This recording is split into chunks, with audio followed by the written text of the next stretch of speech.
j'ai participé d'abord à la conférence, qui était pratiquement un tremplin pour aborder la problématique économie verte.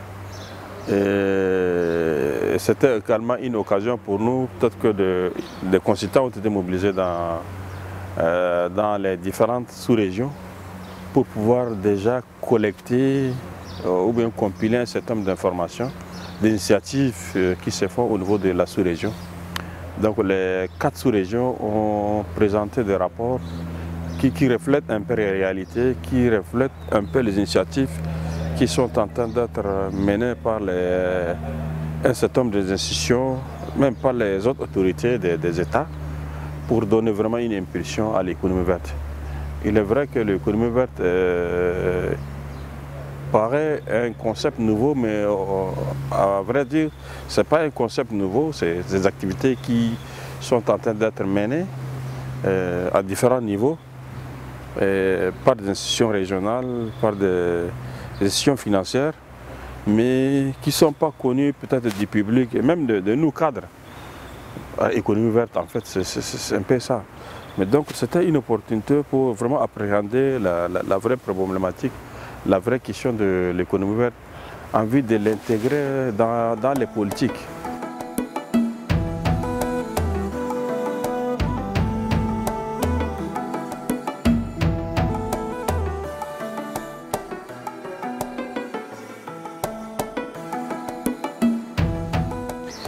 Je participe à cette conférence sur la formation qui suit donc sur l'économie verte. Et c'est une conférence qui nous a donné un peu des outils donc, très précieux justement pour essayer d'amorcer une transition de nos économies qui sont qui suivent des modèles de développement et pour carrément une transition vers une économie verte. La formation nous a donné des outils très précieux en termes d'analyse systémique de nos différents systèmes, donc qu'il s'agisse de systèmes de production ou autres, pour justement amorcer cette transition et pour mettre en musique l'ensemble des acteurs, aussi bien au niveau de l'administration, du secteur privé, de la société civile, que des acteurs locaux au niveau des communes et autres, et au niveau des coopératives, etc. Et c'est vraiment des outils très précieux, des outils d'analyse, de prévision, etc. et de suivi et évaluation des programmes. Nous avons aussi appris à voir comment intégrer ces concepts dans les stratégies de développement des différents pays que nous représentons ici. L'économie verte vient donner cette nouvelle façon de voir le développement qui tient compte de l'aspect environnemental, c'est-à-dire en préservant l'environnement de ses ressources naturelles, mais également qui tient compte de l'aspect social, c'est-à-dire qui répartit les richesses au profit de toute la communauté. Et en fait, voilà la quintessence du développement et qui, normalement, le développement économique, mais ce développement dans l'ensemble, c'est ça l'économie verte. Je comprends davantage que dans la formulation des politiques de développement qui sont menées et qui seront menées dans le cadre de mon service, qui est celui de l'aménagement du territoire, il sera question de prendre en compte aussi ces 3 aspects dans la formulation de ces projets. On a pu comparer le niveau de l'économie verte dans différents pays francophones. Durant cette formation, la valeur ajoutée, c'est qu'on a pu comprendre ce que c'est exactement l'économie verte.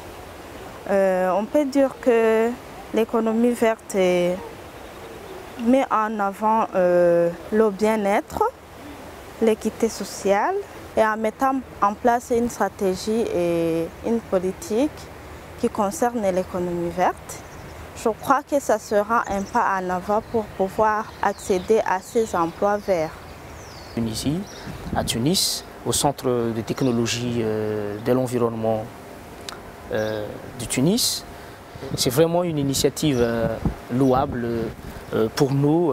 Pourquoi? Parce que ça nous a beaucoup apporté des nouvelles méthodes pour l'intégration des aspects environnementaux et sociaux dans les processus de développement durable de notre pays. Et j'assiste actuellement à cette conférence à Tunis sur le lancement d'un programme panafricain sur l'économie verte. Justement, ça arrive à un point nommé pour nous Djiboutiens, puisque nous avons récemment lancé la vision 2035, le plan de planification de développement de Djibouti, dans lequel a été identifié un premier plan quinquennal qui est axé sur la promotion et l'accélération de la création d'emplois.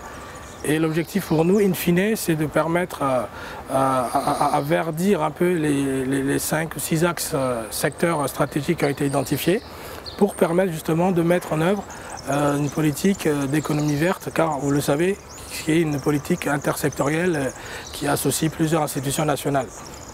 Et ceci nous permettra, d'être parmi les pays pionniers en Afrique qui mettront en œuvre ce programme.